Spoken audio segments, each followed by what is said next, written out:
Depuis l'affaire Salman Rushdie, la notion de fatwa est associée à une sentence, voire une condamnation à mort, à l'encontre de toute personne accusée de blasphème. Mais en fait, le terme fatwa désigne un avis donné par une personne au fait des normes religieuses et qui répond aux questions de musulmans dans leur pratique, dans leur quotidien, ou qui affrontent une nouvelle situation, comme par exemple en Afrique du Sud, dans le Transvaal. Ils se sont adressés au moufti d'Égypte, Mohamed Abdou, nommé en 1899, pour savoir s'il pouvait manger de la viande non abattue rituellement. Ce moufti s'est appuyé sur le verset 5 de la sourate 5 qui stipule « Aujourd'hui, la nourriture des gens du livre est licite pour vous, les autorisant ainsi à manger cette viande. » C'est le moufti qui a la fonction de donner des fatwas. Alors, dans les États modernes, il y a des mouftis nommés par le pouvoir, ce sont des institutionnels. Mais il y a aussi des religieux qui sont sollicités par des personnes et qui, à ce titre-là, font des fatwas.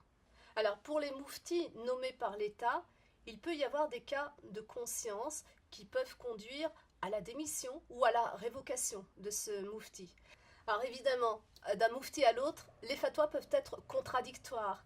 Et dans le rite malékite, ces contradictions, ces divergences entre les différents avis sont aussi une bénédiction et permettent aux musulmans de choisir la fatwa qui leur convient le mieux. De nos jours, les fatwas portent sur des sujets très divers. La bioéthique, par exemple, le don d'organes, le don de sperme, la fécondation in vitro, le quotidien, les relations dans le couple, les relations au travail, et même faut-il ou pas voter lors d'élections.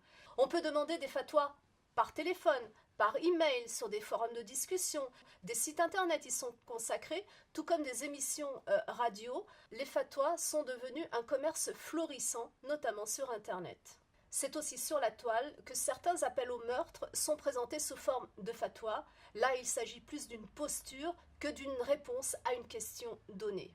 Pour être clair, la fatwa est un avis donné par une personnalité faisant autorité à un musulman dans le cadre d'une question précise. Elle n'engage que celui qui la donne et celui qui choisit de l'adopter. Cet avis n'a pas de caractère obligatoire, ce n'est pas une sentence, il n'a pas force de loi, sauf si le politique décide de s'en emparer et de l'intégrer dans un code de jurisprudence.